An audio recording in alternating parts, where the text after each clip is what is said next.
Hello guys, welcome to my channel. आप सब लोग कैसे हैं? उम्मीद करती हूँ कि आप सब लोग ठीक होंगे। मैं भी बहुत बढ़िया हूँ और आज मैं आपको लेकर के चल रही हूँ फ्लावर शो में, जो कि लगा है नोएडा के सेक्टर 21 में।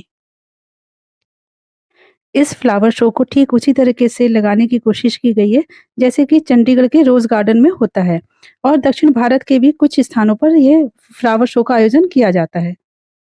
इस बार की theme flower of the year गेंदा यानी मैरीगोल्ड रखी गई है।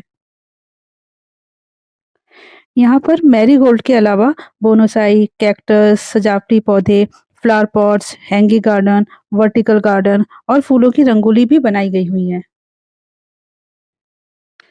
फूलों के अलावा यहाँ पर सब्जियों के भी पौधे लगे हुए थे, जैसे कि चेरी टमाटर, परी बैगन समेत कई सब्जियों के पौधों की यहाँ पर लोगों ने भी खूब खरीदारी करी। इसके अलावा कुछ पौधे जैसे कि बिनका, कॉलेडियम, लीनियम, जीनिया जैसे पौधे जो कि गर्मियों में आसानी से नहीं सूखते हैं, उन पौधों की भी यहाँ पर काफ़ी डिमांड थी। वैसे तो यहाँ पर करीब 150 स्टॉलों पर कई तरीके के फूल, पौधे लगे हुए थे, लेकिन इनमें से जो सबसे ज़्यादा चर्चा का विषय बना हुआ था, वो थी यहाँ पर मिर्च के पौधे। यहाँ पर मिर्च पर्पल, येलो, व्हाइट, ऑरेंज और रेड कलर की थी, जो कि थोड़ी-थोड़ी देर में अपना कलर जो है चेंज कर रही थी। और वह उन्हीं के संचालक ने हमें बताया कि ये जो मिर्चें हैं छोटी-छोटी सी, ये काफ़ी तेज़ होती हैं। तेज़ यानी कि तीखी। वैसे तो मुझे 2 तरीके की ही तुलसी पता थी, जैसे कि श्याम तुलसी और एक नॉर्मल तुलसी होती है, लेकिन यहाँ पर आने पर मुझे कपूर तुलसी के बारे में भी पता चला। साथ ही कुछ पौधे जो कि बड़ी आसानी से मिल जाते हैं, जैसे कि करी पत्ता, लेमन ग्रास, ये सब भी वहाँ पर लगे हुए थे।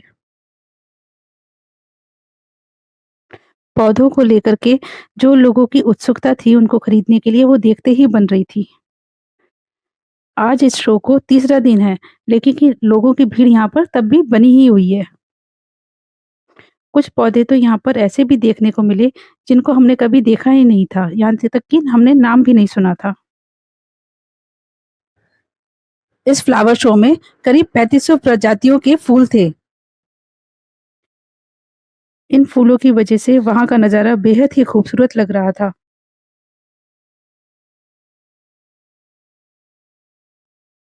एक बात और, इस फ्लावर शो का आयोजन जो है वो करीब 2 साल बाद हो रहा था, क्योंकि कोरोना टाइम में हुआ नहीं, तो इसलिए 2 साल बाद हो रहा, लोगों के अंदर उत्साह देखते ही बन रहा था इस फ्लावर शो के लिए। क्योंकि कोरोना काल के बाद ये पहली बार शो हो रहा था, तो लोगों के अंदर ना काफ़ी चेंजेस, चॉइस जो थी काफ़ी बदल चुकी थी पौधों को लेकर के। ज़्यादातर लोग अपने स्वास्थ्य का ध्यान रखते हुए ही पौधों को चूज़ करते थे। जैसे कि जो पौधे ऑक्सीजन रिलीज़ करते हैं, उन पौधों को चूज़ कर रहे थे, या फिर पुदीना, एरिका पाम, रबर प्लांट, एलिनिया। तो मतलब इस तरीके के पौधे चूज़ कर रहे थे जो कि उनके स्वास्थ्य के लिए फलदायक हों। क्योंकि इस शो की थीम ही मैरीगोल्ड थी, तो यहाँ के जो मैरीगोल्ड थे डिफरेंट टाइप के, उन सबको प्राइज़ भी दिया गया था। किसी को फर्स्ट प्राइज़ मिला था, किसी को सेकंड मिला था। सब अपनी-अपनी कैटेगरी में अलग-अलग सबको प्राइज़ दिया गया था।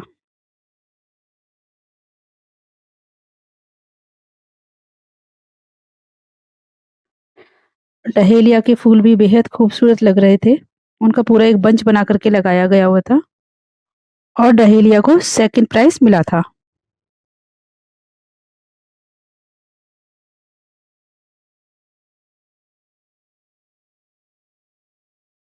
इस शो में कई जगह सेल्फी पॉइंट भी थे, जहाँ पर लोगों ने खूब अपनी सेल्फीज़ ली।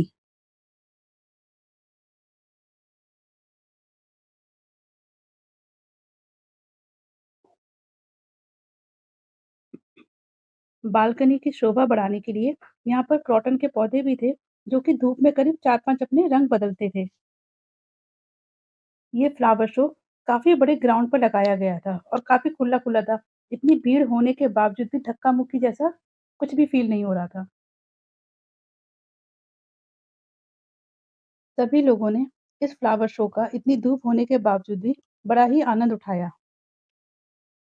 फ्लावर्स के साथ-साथ यहाँ पर सीड्स और खाद वगैरह का भी अरेंजमेंट था। अगर किसी को रिक्वायरमेंट हो, तो वो यहाँ से सीड ले जा करके और उसको बोने का तरीका पूछ करके अपने घर में फ्लावर पॉट में लगा सकते थे।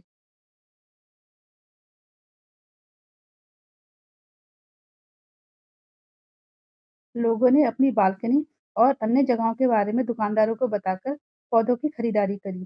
फूल और सजावटी पौधों के अलावा वहाँ पर ऑक्सीजन और आयुर्वेद के पौधे भी थे, जो कि लोगों को बहुत ज़्यादा ही प्रभावित कर रहे थे।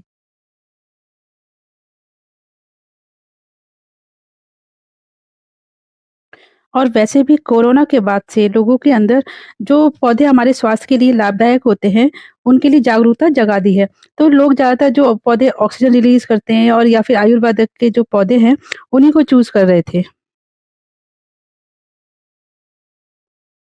वैसे भी नोएडा जो है, वो हाई राइज़ सोसाइटियों का शहर कहलाता है।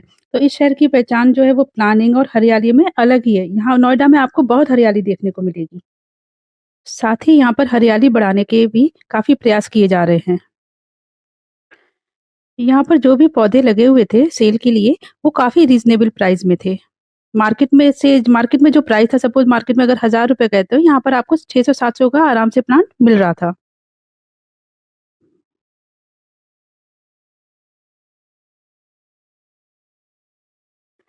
पौधों के अलावा यहाँ पर गमले, खाद समेत गार्डनिंग से जो भी जुड़ा हुआ सामान होता था, सभी सामान यहाँ मिल रहा था।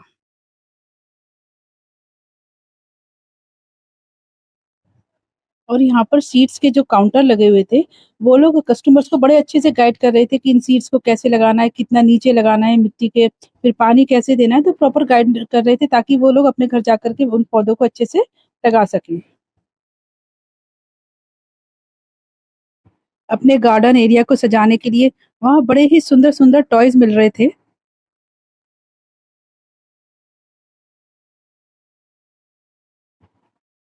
सभी प्लांट्स को देखने के बाद तो बस ये लग रहा था कि ये भी ले लो, वो भी ले लो, सारे प्लांट्स ले चलो घर।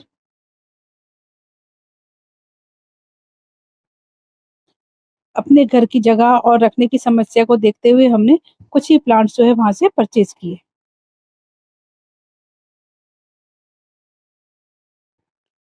प्लांट्स के अलावा यहाँ पर वुड के बने हुए कुछ शो पीस भी सेल हो रहे थे। सेक्टर 21 में लगा ये फ्लावर शो आज भी काफी गुलजार रहा। यहाँ पर आए हुए कई लोगों ने अलग-अलग स्टॉल्स पर सैकड़ों तरीके के पेड़-पौधे देखे और साथ ही में उन्होंने उन पौधों की खरीदारी भी की। अथॉरिटी की तरफ से यहाँ पर कलरफुल लाइटिंग का भी अरेंजमेंट किया गया था, जो कि शाम के समय बहुत ही खूबसूरत लग रहा था। और फिर आखिर में जो हम लोगों ने प्लांट्स परचेज करे थे, उनको हमने ले जाकर के गाड़ी में रखवाया और निकल चले हम घर की तरफ। आज हम लोगों ने इस हरियाली के बीच में इस फ्लावर शो को बहुत ही ज़्यादा एन्जॉय किया। आई होप कि मेरे साथ आप लोगों ने भी एन्जॉय किया होगा। और इसी के साथ ही मैं अपने ब्लॉग को यहीं पर ख़त्म करती हूँ। अगर आप लोगों को पसंद आया हो तो लाइक और सब्सक्राइब ज़रूर कीजिएगा और कमेंट करना तो बिल्कुल मत भूलिएगा। Thank you.